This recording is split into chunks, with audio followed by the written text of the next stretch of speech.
Start कर दो start कर दो।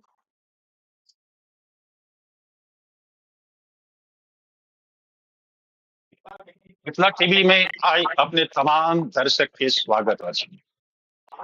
आजुक जे डिबेट अछि वो एक ऐतिहासिक डिबेट मानल जायत। मिथिला टीवी के तमाम दर्शक के हम सूचित करैत आई अपार हर्ष महसूस कर रहल छी जे 1947 में भारत आजाद भेल और आज हम 2025 में छी। संप्रति बिहार विधानसभा चुनाव होने जा रहा है 2025 में। अही मादे ई प्रथम मैथिलानी के एक न्यूज चैनल पर आबि के डिबेट भ रहा है। मैथिलानी कतौ नहीं जाए गेल है।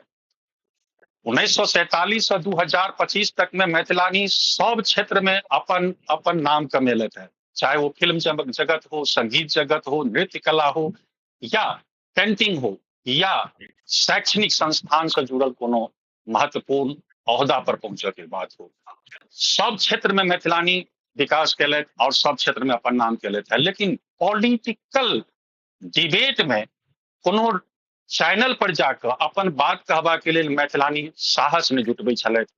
आई मिथिला टीवी अपने सबके अपने तमाम तीनों दर्शक के तहे दिल से शुक्रिया कर रहा है, अपने सब साहस जुटेलौं और अपने सब एलौं। हम रही या नहीं रही, अहाँ रही या नहीं रही, लेकिन इतिहास में लिखल जाए जे फर्स्ट पॉलिटिकल डिबेट में अपने तीनों महिला अतिथि आई ऐतिहासिक गवाह भेलौं। अपने तीनों अतिथि के हार्दिक स्वागत अछि। प्रथम अतिथि छथि आजुक वाणी भारद्वाज, सखी बहनपा फाउंडेशन के संस्थापिका। दोसर छथि सीमा झा, सोशल वर्कर छथि और विभिन्न विधा के एकटा मास्टर छथि। तेसर अतिथि छथि आई किरण झा, भूगोल के शिक्षिका छथि, संगे संग फिल्म में काज क चुकल छथि, नाटक में काज क चुकल छथि, लेखन से हिनकर बहुत लगाव छनि, साहित्य से जुड़ल छथि। अपने तीनों अतिथि के मिथिला टीवी में स्वागत अछि। संग संग दर्शक से हम कह चाहब जे अगर अपने अखन तक मिथिला टीवी के सब्सक्राइब नहीं केलौं हैं तो अपने सब्सक्राइब कर लिया और 1 मिनट के काज छै जेकरा लाइक कर दियो। मिथिला टीवी के सब्सक्राइब केला से या लाइक केला से अपने के कोनोटा नुकसान नहीं है, कोनोटा क्षति नहीं पहुंचत। लेकिन ऐसा मिथिला टीवी पर जे क्यों आबि के अपन बात कहै छथिन या मिथिला टीवी के संगे जुड़ के जे क्यों काज करै छथिन, उनका एक उत्साह होइ छै, उनका एक मनोबल बढ़ै छनि और वो फिर अपना उत्साह ऊर्जा के संग नव ऊर्जा के संग आबि के काज करता। एक लिए अपने सबसे निवेदन है कि मिथिला टीवी के जो सब्सक्राइब नहीं केने छी तो सब्सक्राइब कर लिया और लाइक करू। और संग संग एकर कमेंट बॉक्स रहे छे, ओई कमेंट बॉक्स में अपने अपन विचार राखू, अपन जे नीक विचार हुए जे अहाँ के अपने कह चाहे छी ओ कहू और विचार राखू। एमे आजुक जे डिबेट अछि ओ डिबेट अछि जे बिहार विधानसभा 2025 होने जा रहा है। अई बिहार विधानसभा चुनाव में मिथिला के लोग या मिथिला के मैथिलानी, आज हम कह सके छी मिथिला के मैथिलानी जे आधा आबादी है, आधी आबादी होबा के मतलब कि जो उनका बहुत रास शक्ति छन उनका हाथ में।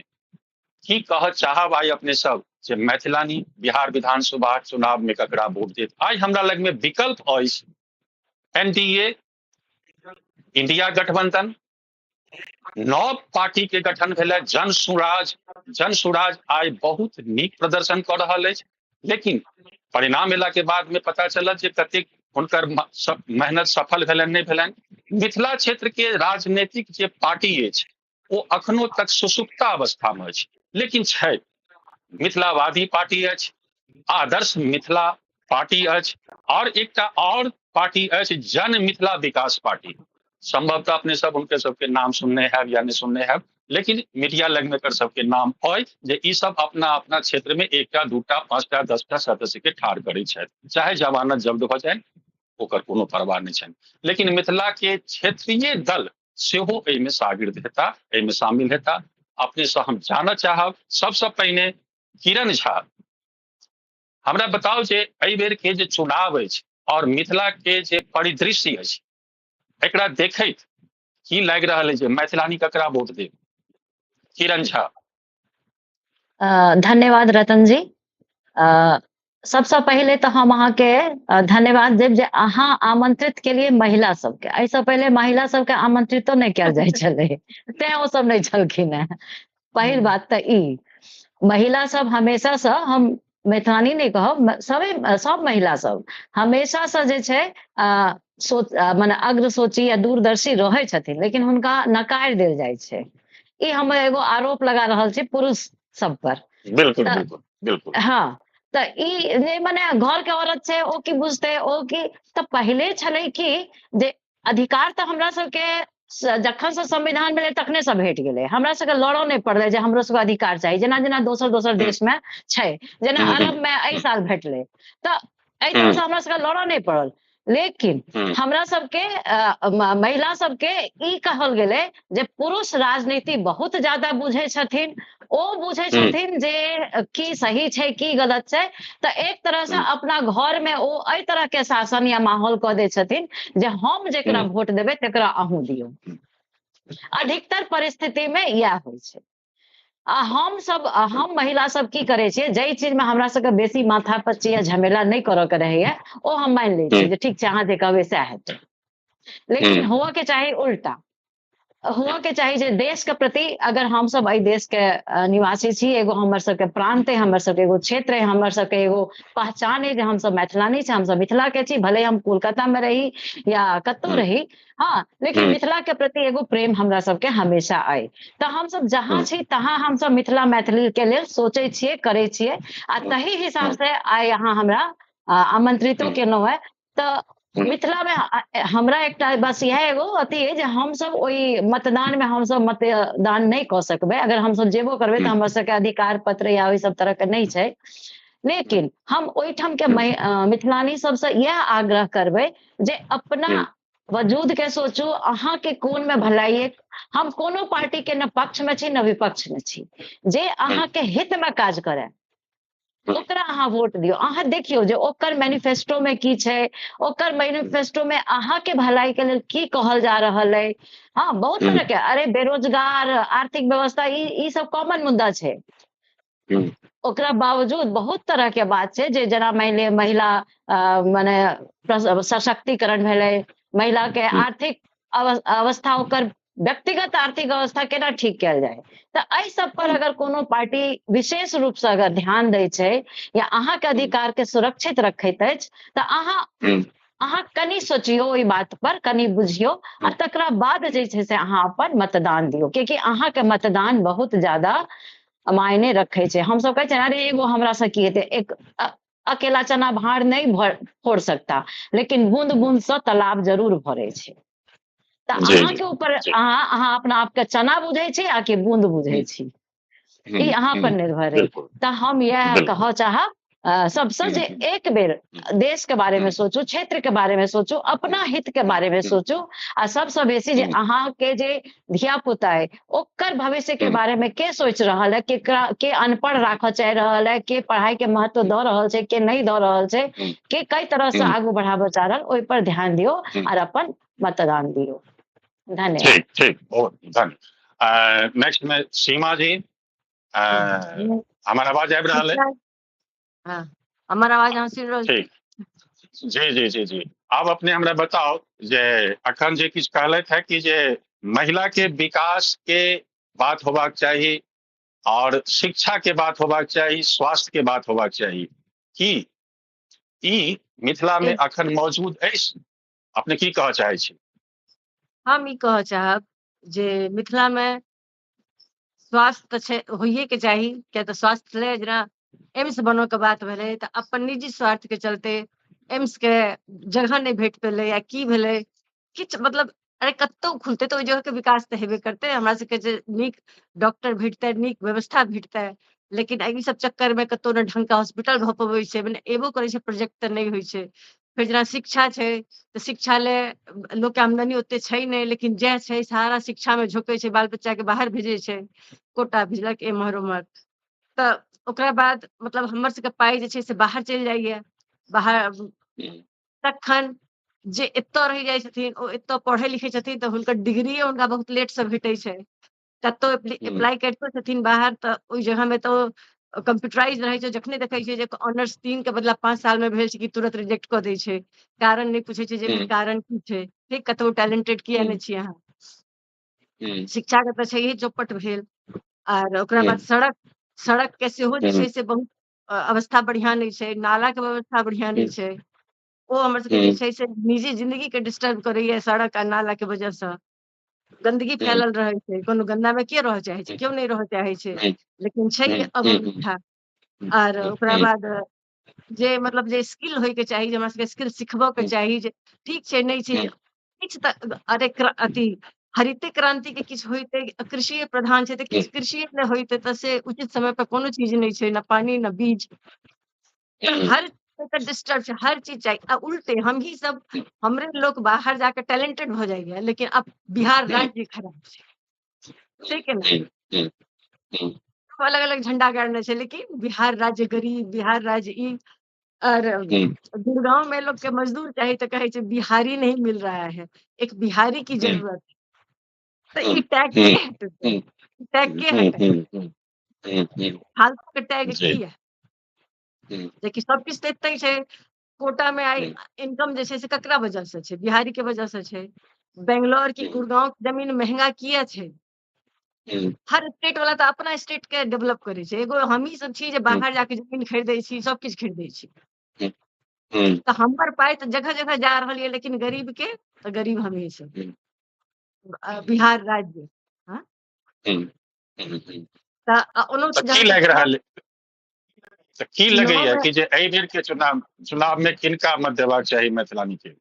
हाँ तो पहिलैयो जे छलै से अहाँके कोनो पार्टी के वोट नहीं दै छलै एतुका महिला, चूंकि हम दरभंगा में छी तो हमर सबके हमेशा से रहै छलै या महिला सबके जे सुविधा जे देतै चाहे ओ क्यों हुए, ओई उम्मीद ओकरा लोक वोट दऽ के जिताबै छलै। जेना नीतीश कुमार के सुशासन बाबू बनेलकै, बहुत चीज भेलै, ओ बहुत किछु देबो केलखिन, आर फेर बहुत चीज के वादा कऽ के रहियो गेलखिन।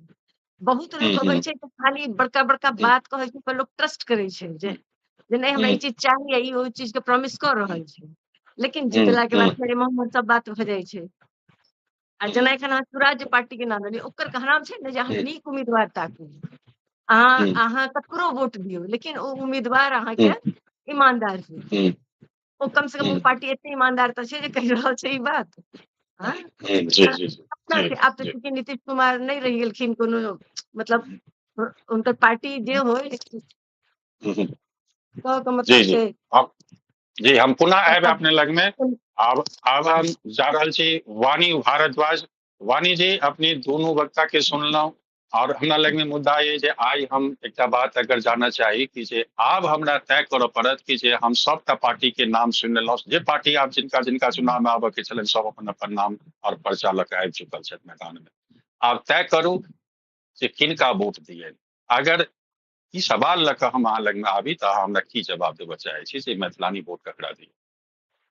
वाणी भारद्वाज। अहाँके आवाज नहीं अबैया वाणी दी।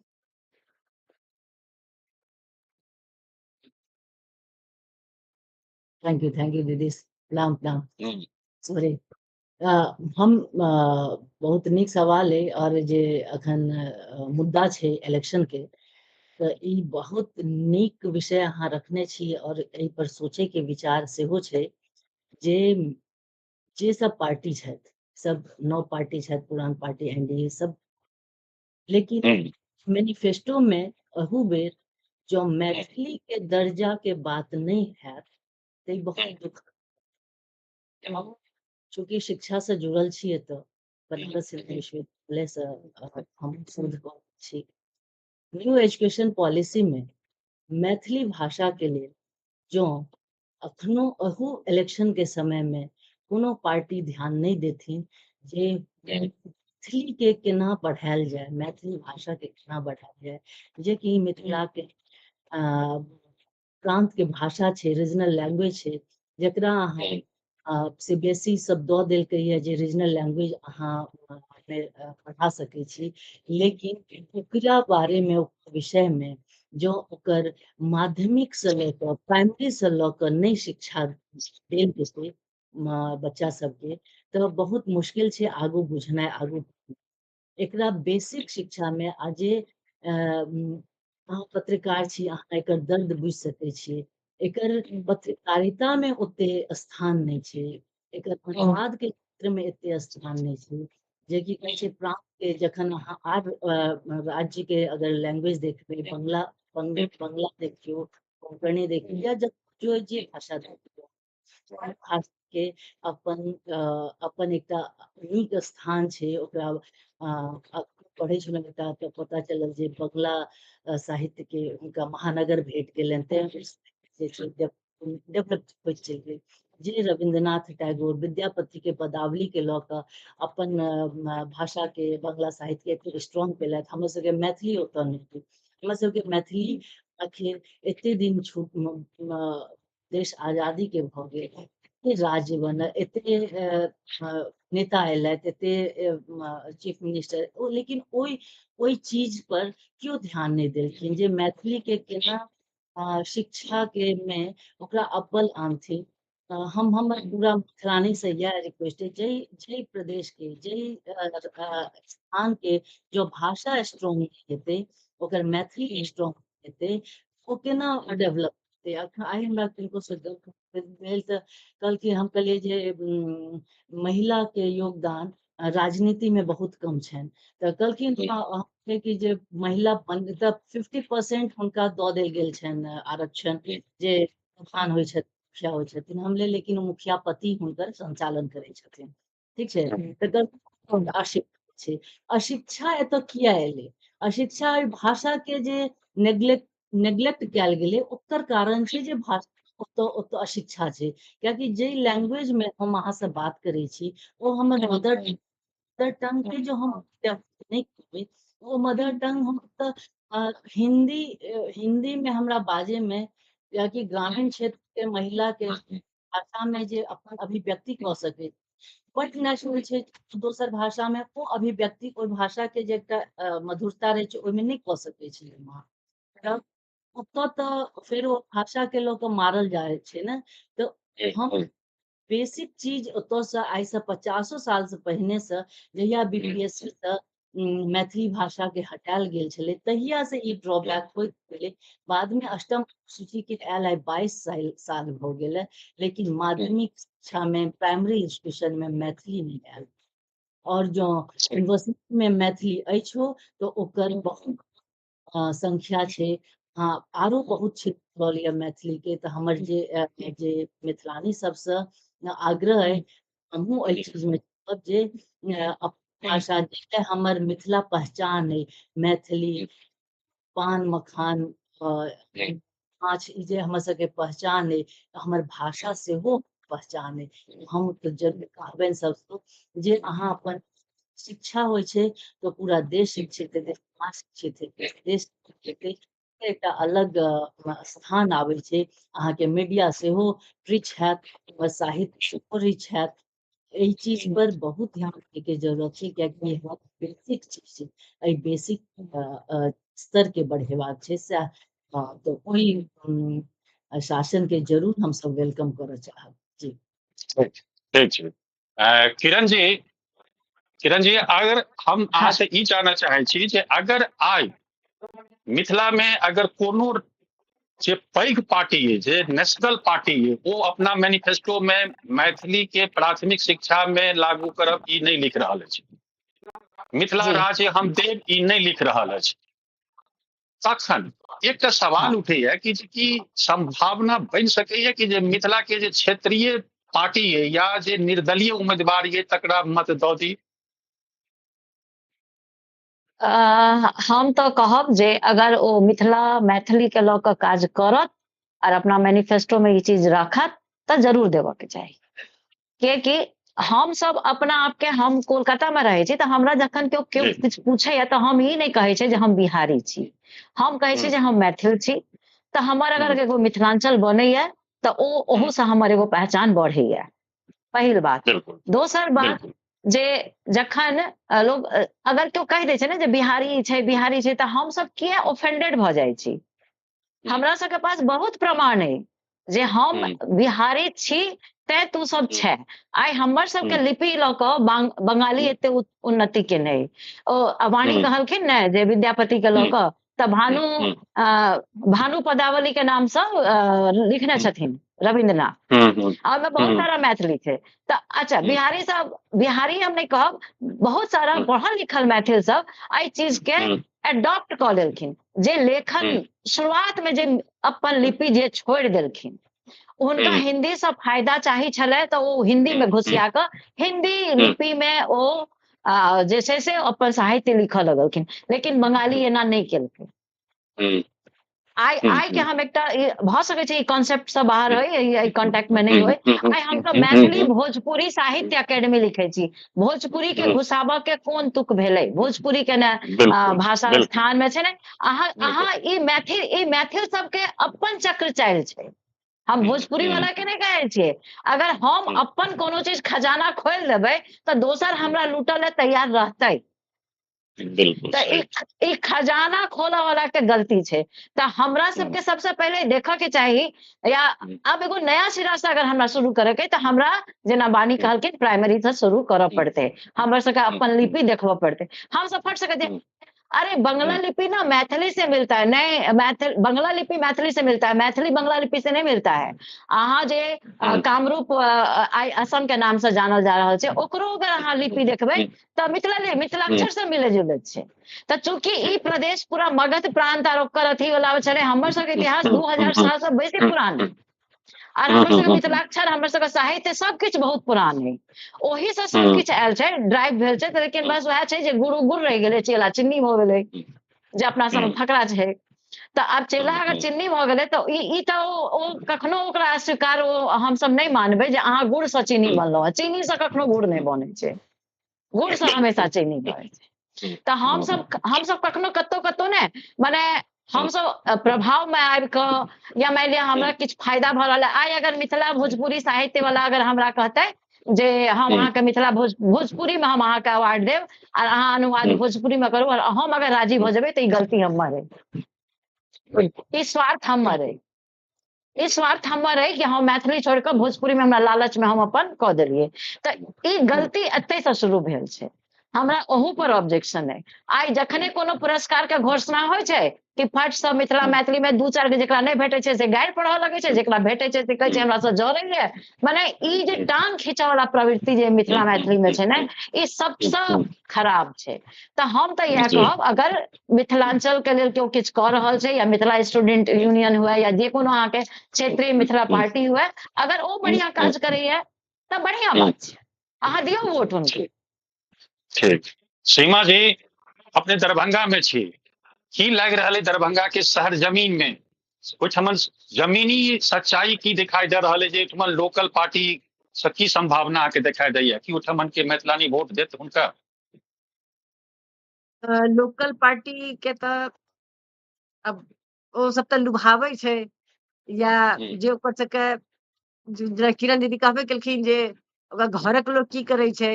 लेकिन हाँ, यदि मानि लिअ डायरेक्ट टच होइ छै, मतलब हमहूँ सब जे आंगन आबि कऽ यदि मतलब जे पूरापन बताबै छै, आर या जकर प्रचार ज्यादा रहै छै, वोट तऽ अधिकतर उम्हर चलि जाइ छै। लेकिन ओ सब फिर पार्टी नहीं देखऽ लगे छै जे ई कोन पार्टी के लोग छै। जकर वादा बढ़िया रहे छै, जेकरा में ओकरा सबके उम्मीद दिखाई दै छै, तेकरा वोट दै छै। पार्टी मतलब महिला के पार्टी से कोनो लेना देना नहीं छै, ओकर अपन व्यक्तिगत बात मिलैत जुलैत बुझाय के संभावना पूरा होय के सब ओकरा तरफ आकर्षित होइ छै। ठीक छै। जी जी एकटा जी बात हम वन कहऽ चाहब, जी जी हम एक बात जेना किरण दीदी कहलक ने कामरूप कामाख्या में मिथिला के अथी छै, तऽ हम एकटा एगो लाइन कहब जे दरभंगा महाराज तंत्र के विशेषज्ञ छलखिन, आ ओ अपन बकायदा एकटा तंत्र के यूनिवर्सिटी छै दरभंगा में, जे तंत्र के लोग काला जादू आ ई नीला जादू उजला जादू करैत रहे छै। ई बकायदा एकटा पढ़ाई छै, सिलेबस छै एकर बकायदा 4 साल का कोर्स छै। जिनका मतलब तंत्र मंत्र यंत्र के की अथी छै, कॉन्सेप्ट छै, या प्रयोग केना कयल जाइ छै, लेकिन नीक लए कयल जाइ छै। कोनो काला जादू आर गुड़िया में भोकऽ वाला बात नहीं रहे छै, जकर दुष्प्रचार एते भेल के मंत्र के। बकायदा यूनिवर्सिटी छै दरभंगा महाराज अपन पूरा बकायदा बना कऽ गेल छथिन आ जाहिमे एखनो पढ़ेंगे। जी वाणी जी, अखन तक के जे परिदृश्य ये ओहि परिदृश्य में मिथिला राज्य या प्राथमिक शिक्षा में मैथिली के कोनोटा दल देबऽ जाने जा रहल है। कोनोटा दल ये अपना घोषणा पत्र में नहीं कह रहा है कि हम मिथिला राज्य बनाएब। इवन कांग्रेस पार्टी सेहो नहीं घोषणा कर रहल छै और जन सुराज सेहो नहीं कतौ से आवाज दऽ रहल छै कि जे हम मिथिला राज्य बनाएब और हम प्राथमिक शिक्षा में मैथिली भाषा के पुनः लागू करब। आब जे हमर क्षेत्रीय दल है उनका लग में ओतेक पैघ आयाम नहीं छनि, हुनका लग में ओतेक पैघ बजट नहीं छनि या हुनका में सामर्थ्य नहीं छनि। और जे निर्दलीय उम्मीदवार है उनका पर लोग ट्रस्ट नहीं करैया, कहैया जे हमर वोट बेकार भऽ जायत। उनका अपना वोट के चिंता छनि। की कहऽ चाहै छी, की करबाक चाही? देखियो बहुत दुखद छै जे ई सब पार्ट अहाँ जे कहलहुँ जे हुनका निर्दलीय पर विश्वास नहीं कयल जेतै, ठीक छै नहीं करथुन, लेकिन हम बेर बेर इएह कहब जे जे सत्ता पक्ष अखन तक एलखिन हैं, हम भाजपा के इहो सपोर्ट करब। जो भाजपा एनडीए गठबंधन के बात करी तो जे 90 अटल जी जखन रहथिन तो NH-57 के निर्माण करेलखिन। उस समय भाजपा गवर्नमेंट रहे, ईस्ट वेस्ट कॉरिडोर के एक जे पैघ फायदा बुझेले से हम अहाँ ओकर उदाहरण छी। जे मुजफ्फरपुर के रोड पूरा बाईपास भ के इधर गोरखपुर से सीधे निकल गेल पूर्णिया और आसाम तक चल गेल। देखी जखन नीतीश गवर्नमेंट था तो एहि चीज जरूर बहुत नीक काज केलखिन जे रोड गाम गाम में प्रधानमंत्री या जे योजना से निर्माण केलखिन, कनेक्शन करेलखिन। कोनो कैटा रोड सुनै छियै जे सहरसा हुए बहुत कनेक्ट करैत जे नॉर्थ ईस्ट तरफ जा रहल छै, जे समय बचाबै छै। इनफैक्ट राजधानी के सेहो शेड्यूल कयल जा रहल छै जे कि नॉर्थ ईस्ट के लेल झंझारपुर तरफ से ई सब तऽ वाकई में मतलब प्रशंसनीय कार्य छै। ई हम ई नहीं कहबनि जे ई गवर्नमेंट करेलकै ये, ई जरूरत छलै, राज्य के जरूरत छै। जखने अहाँ विकास के बात करे छी, अहाँ विकास करबै, पॉपुलेशन के हिसाब से अहाँ ओकर हिसाब देबै ने। जखने पॉपुलेशन छै तऽ अहाँ सोचबै ने 20 साल आगू के तऽ एकदम की होइ छै। मैनिफेस्टो में लोग 5 साल के लेल सोचे छै। मैनिफेस्टो में हरेक उम्मीदवार के हम यह कहबनि जे अहाँ सब 20 साल आगू 25 साल आगू के सोचियो, कियाकि तब तक में 5 साल में तो अहाँ के कार्यकाल हो रहल है ना। अहाँ मतलब राज्य के विकास से 5 साल में नहीं संभव छै, तब तक अहाँ के जाय के बेर भ जाइए तो ओकर चिंता से सब बन लगैया। नेक्स्ट से पहले हम सब मिथिलानी के ई जरूर विकास देखते संगे हमरा एकदम जे बहुत विकास छै। सनातन धर्म के जे जगायल गेले, इसमें विकास के मुद्दा हमरा हिसाब से नहीं है। जे नहीं तो हम सब छिए, हम बेर बेर थोड़े कहबे जे मैथिल ब्राह्मण छी, मैथिल ब्राह्मण छी। हम मैथिल ब्राह्मण होय के हमर अपन कोनो चॉइस नहीं छले, हम बाय डिफॉल्ट सनातनी हम बाय डिफॉल्ट छी, तो हम छिए कोनो मैनिफेस्टो में कोई नहीं। लेकिन हाँ, जे दीनदयाल जी के जे अंत्योदय वाली बात छै ओकर जरूर किछ पार्ट हमरा बुझाइए जे गवर्नमेंट के अखन जो केंद्र सरकार जे चला रहल छथिन और फॉलो कर रहल छै। समथिंग 100% नहीं कहबै, हाँ 30%, 50%, 80% जो आगू आबैत जाए एहि चीज के अंत्योदय वाली पॉइंट पे ध्यान देवे। अंत्योदय में पायदान के लोग के जे फायदा हो वो एक्चुअल विकास हेतै, उत्तः से विकास हेतै। जेना मधुबनी पेंटिंग के जे जखन भेटलनि अवार्ड भेटल छनि, दुलारी देवी के भेटलनि, सबके भेटलनि, तो ओहिमे की छै वो अंत्योदय के एकटा सटीक उदाहरण। कियाकि ई नहीं छै जे अहाँ ओना अहिना दऽ रहल छै, हुनकर ओहिमे काज छै। जीआई टैग के बारे में हम पिछलो बेर अहाँ के कहने रही, मिथिला में बहुत चीज के जीआई टैग छै। ओई चीज पर मैनिफेस्टो में ओकरा आगू बढ़ाओ। अहाँ के जखन बहुत खाद्यान्न नहीं है, बहुत संसाधन नहीं, तो अहाँ एकरा डेवलपमेंट के दोसर दोसर रूप द के ओ गवर्नमेंट के काज छै। तेसर चीज कहब जे ध्यान ई चीज देबा के छै जे माछ मखान के जे बात आबै छै मिथिला में, माछ आ मखान जतऽ पलायल जाय छै, जतऽ होय छै, ओ चीज लुप्त भे पाइन अहाँ के मिथिला से खत्म भेल जा रहल है। समरसेबुल लागल जा रहल है गाम गाम में। ओकरा कोना बचबे, ओकरा अहाँ मैनिफेस्टो में आनू। बहुत पैघ जनसंख्या ओवरलोडेड छै उत्तर बिहार में। अहाँ जनसंख्या जखन देखबै, बहुत लोग तो पलायन कऽ देल गेलखिन है बाहर बाहर, लेकिन ओ जे जन संसाधन जे छै, जे अहाँ मखान धान क्षेत्र मैनिफेस्टो में आनै छियै, तो ओ एतै केना भाई, में नहीं हेतै। ओकरा ले जे जते तालाब रहे, सही में आइ हमरा एकटा गोटे से गप भेल तऽ ओ जरूर कहला हमरा जे मिथिला राज्य के जे सीमा पर 27 टा नदी के कनेक्शन रहे से आब नदी मुक्त भेल जा रहल छै। आखिर किया ओकरा ओकरा केना कैल जाय कि ओकरा ले एखने से सोचबे, ई मैनिफेस्टो में आनत, एहि सब पर चर्चा होय। जे हमर जे जनप्रतिनिधि एथिन ओकरा प्रॉमिस करथुन ओहि राज्य अपन क्षेत्र के लिए जे एहि पर काज हेबाक चाही। ई हमर जरूर एकटा आग्रह रहत सब मैथिलानी से कि अहाँ सब एहि चीज क्वेश्चन करियो, जे एहि चीज के हम डिमांड करियो और ओकर अनुरूप अहाँ वोट करियो। जी धन्यवाद। लास्ट राउंड में छी किरण जी, अपने एतेक परिपक्व छी जे अपने जे किछु कहब ओ डायरेक्ट एकटा मतदाता तक में मैसेज जायत। हमरा ई बताओ कि जखन मतदाता के दरवाजा पर कोनो राजनीतिक दल वोट लेवल आबनि तो ओहिठमन के मैथिलानी हुनका से की पूछे? सबसे पहले तो मिथिलानी अगर वो पुराना दल के छथिन, नया दल के तो हम नहीं कहब, लेकिन पुराना दल के अगर छथिन तो हुनका से पूछल जाय जे अहाँ एखन तक हमरा क्षेत्र ले या हमरा सब ले की कहू, की केलहुँ? पिछला बेर अहाँ की वादा केने छलहुँ आ की वादा पूरा केलहुँ? जी एहि बेर फेर कोन नया वादा लऽ कऽ एलहुँ है आ कोन वादा पूरा करब आ कोन नहीं करब से स्पष्ट कह दिअ। बिल्कुल सीमा जी, हाँ जी जी जी जी सीमा जी, हमरा बताओ कि आब अगर एहि बेर दरभंगा में अगर अहाँ के गेट पर अगर घर के सामने में कोनो राजनीतिक दल अबै छथि वोट मांगऽ के लेल, तो अपने हुनका से की कहऽ चाहब? की कहबै, ओ तऽ एते स्पष्टवादी छै, तो लोग जब डायरेक्ट कहे छै जे एहिमे हमर एते इन्वेस्टमेंट भेल हन, एते रुपया लागल हन हमर, तखन जाकर जे छै से एते प्रतिशत दर एते पाइ लागल हन। जी जी हाँ, जी तो जी एते जी ईमानदार सब पहले ही कह दे छथिन।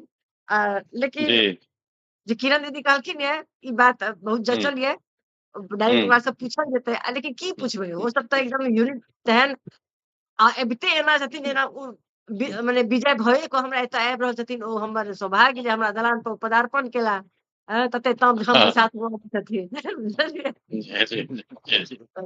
छै वाणी जी, आब हमरा ई बताओ जे की संभावना बुझाइए, जेना अपने कहलिए कि जे हमरा 20 साल के आगा के दूरदर्शिता के लगभग कोनो प्रोजेक्ट पर एकटा काज करबाक चाही, की हम उम्मीद कऽ सकै छी जे निकट भविष्य में मैथिलानी सेहो अपना राजनीति के क्षेत्र में आबै और वो किछु कऽ के देखाबै जेना आन क्षेत्र में कऽ देलक?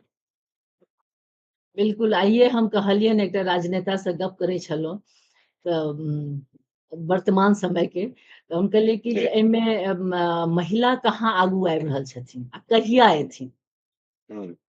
हमर डायरेक्ट क्वेश्चन रहे हुनका से, कहलखिन कि शिक्षा के कमी छै।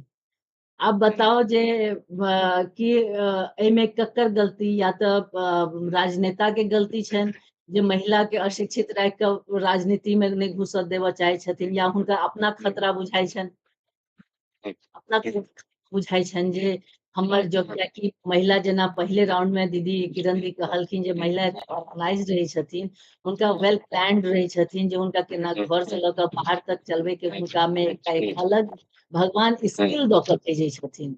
ओ नहीं छथिन, ओकरा भेजे छथिन बाय डिफॉल्ट वेल कऽ के भेजे छथिन। तो उनका बुझल छनि जे हम घर के जेना नीक से चला सकै छी, तहिना हम देश के चला सकै छी। तो हाँ, वो देखे मौका देवे। 30% 40% के बात आबि रहल छै, आइ कहाँ छै राजनीति में महिला। आ जो महिला आबि गेली राजनीति में, तो आई एम डैम श्योर कि जे असुविधा भ रहल छै, कियाकि ओ डायरेक्ट कनेक्ट हेथिन, हार्ट टू हार्ट होइ छै, महिला के कनेक्शन काम धाम से नहीं होइ छै, डायरेक्ट होइ छै। ओ जरूर एहि जते मैनिफेस्टो हमर सबके एहि डिमांड में, तो ओ ऑटोमेटिक ओकरा फुलफिल करे में ओ जुटि जेथिन। ताहि दुआरे अहाँ जे अपने जे कहि रहल छियै जे महिला के राजनीति में एनाइ बहुत जरूरी छै, और ओकर कहिया प्रवेश हेतै एते बल्क में 40% में, आइ तक 10% नहीं छै, आइ तक 10% नहीं छै राजनीति में। तो ओकरा एकटा हमर सबके संगठन सेहो चाही जे महिला के एकटा अलग से संगठन होय। हम ई मैनिफेस्टो में एहि साल के इलेक्शन में हमर इहो डिमांड रहत जे महिला अपन आवाज उठाएत, जे हमर सबके अलग एकटा संगठन आवे, एहिमे एकटा स्पेस भेटे जे मतलब एते महिला तऽ हेबे करती, और हम सब मिल के ओकर जिम्मा हमहूँ सब लऽ सकै छी, आगू आबि सकै छी, आगू जे अपन सक्रियता देखा सकै छी।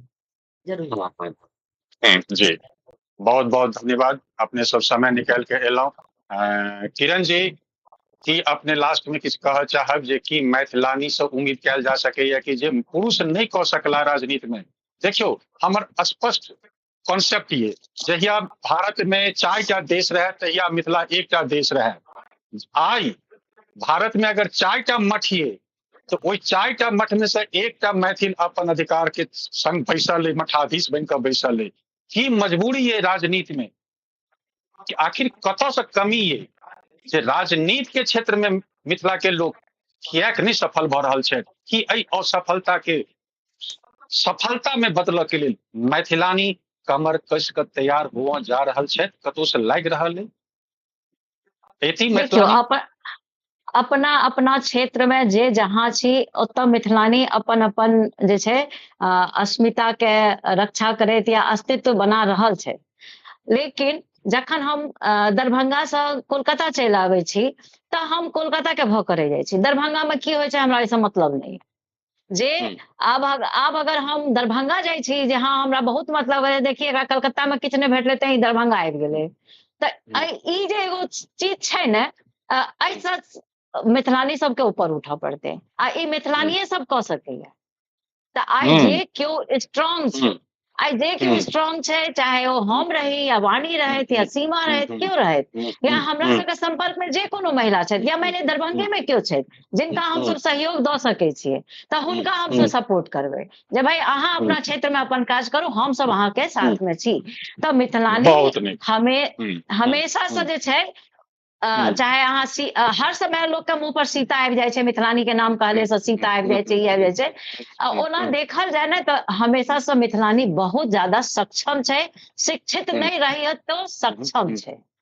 ई बात अहाँ सुनियो, साक्षर नहीं छै लेकिन ओ शिक्षित छै, ओकरा अंदर एगो संस्कार छै जे ओ अपना परिवार ले, ओ अपना समाज ले बहुत किछु एखनो जे छै, जे सब मिथिला में जे छै से दोसर कोनो राज्य में नहीं छै, और एकर पूरा श्रेय जे छै से मिथिलानी के जाइ छै। बिल्कुल धन्यवाद। बिल्कुल बिल्कुल अपने सब एकटा अंतिम ई छै जे शंकराचार्य से जखन डिबेट भेल रहे तऽ एकटा मैथिलानीय शंकराचार्य के हरेने रहथिन। ई सबसे पैघ सबूत मिथिलानी के पक्ष में छै। बिल्कुल बिल्कुल, तैं हमर आब ई सवाल उठ रहल है। एखन तक तऽ हमरा लग में ई छलक चुनौती जे हम मैथिलानी के एकटा मीडिया चैनल के रूप में मंच पर देखऽ चाहिए। आब जखन हमरा एहि स्टेज पर आबि गेलहुँ तऽ आब सवाल हमरा लग में आब सवाल राखब कि मैथिलानी के केना आगू एबाक के की संभावना छै। अपने सब एतऽ तक एलहुँ, ताहि लेल अपने सबके बहुत बहुत धन्यवाद। खास कर किरण जी अपने के धन्यवाद, सीमा जी धन्यवाद, वाणी भारद्वाज अपने के विशेष धन्यवाद जे एहि मुकाम तक पहुंचा में वाणी जी हमरा भरपूर सहयोग केलथि है। अगर वाणी जी नहीं रहते तो हम ई ऐतिहासिक डिबेट के आयोजन नहीं कऽ सकै छलहुँ है, जकरा हमरा हार्दिक इच्छा छल जे एहि बेर के राजनीतिक परिप्रेक्ष्य में हम ई आयोजन करी और लिखी जे first debate of women of Mithila.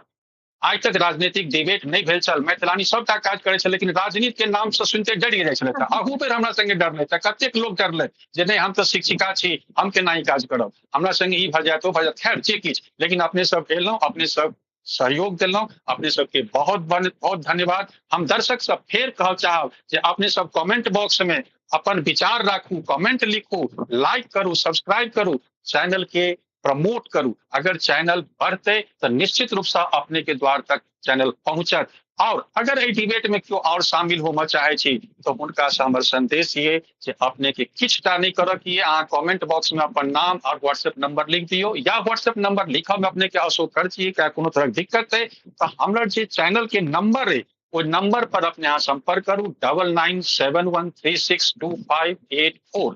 हमार नाम श्याम सुंदर झा रतन जी है। आज अपने सबके हम एक बहुत बहुत दिल के गहराई से धन्यवाद कर रहा छी कि अपने सब एहि आयोजन के सफल बनेलहुँ। बहुत बहुत धन्यवाद। हमको बहुत बहुत धन्यवाद।